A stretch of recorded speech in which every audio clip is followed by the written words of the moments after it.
like to have everyone back together again? Did everyone just fall back into the rhythm? It was such a treat to have everyone back together again for the third movie. I think there was a while where we didn't know if the third movie was going to happen. And so when it did, it was so joyful to see everyone and jump right back into it and be like, hey, we're all on the same page. We're trying to do the same thing here. It was just magnificent. I loved it. Tell us how it felt to bring Kraglin back as a full fledged member of the Guardians.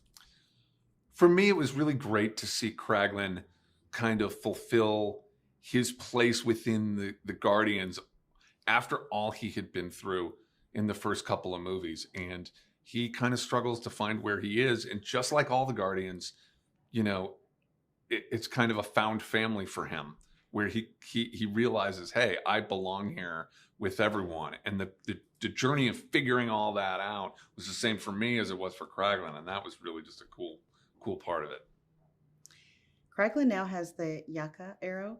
What does that mean to him, and how is he challenged by it? Kraglin feels a really strong sense of responsibility for the Ravager Code and for upholding the things that he's learned from Yondu and from the other Guardians. So now that he has the Yaka arrow, it's that much more responsibility, which I think is part of what makes it so difficult for him to master. He feels like he wants to do it right, and I have to do it right, which is a hard thing to kind of put together. It's not until he realizes, oh wait, this is inside of me already, that he's able to kind of start to figure out what it all really means. We've heard that James plays the songs from the playlist on set that correlates with the scene being shot. How does that inform you as an actor? My brother James plays the songs from the soundtrack on set when we shoot the scenes. So it's really great for us as actors to know where we are and to understand tone wise and rhythm wise how these scenes are working. And a really cool thing about the third movie is so often the characters are actually listening to the songs that the audience is listening to. You know, Rocket has the Zune and we see him singing along, so we know Rocket knows and loves all these songs. So it's just kind of perfect that they have that soundtrack going to what they're doing.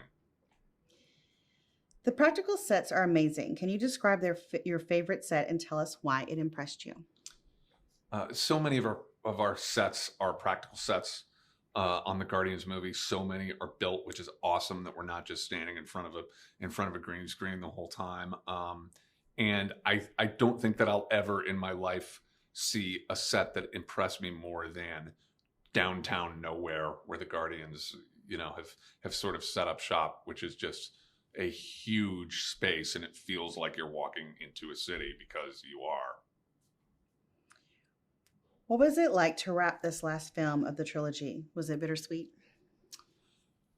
It was bittersweet to wrap the last film of the Guardians trilogy because it's so sad to, like, you know, be saying any kind of a goodbye to the characters, to the other actors, and all these things. It's really tricky, but I kind of try to keep my eye on the fact that it's really a joyful experience to finish something and share it with people and to give it away. That's what we are always working towards as storytellers, to not just make the story, but tell the story. And so I know that that's where we are now. So I try not to get too sad by any of it and really kind of celebrate the whole thing. Tell us about being on set, the on-set Rocket, and how that helps the actors.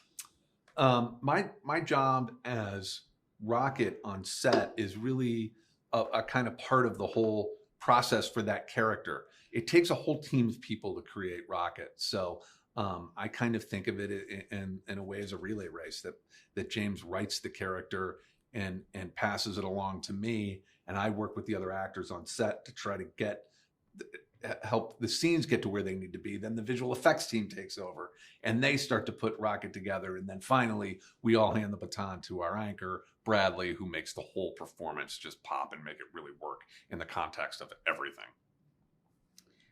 Final question. What do you hope audiences experience when they see this film?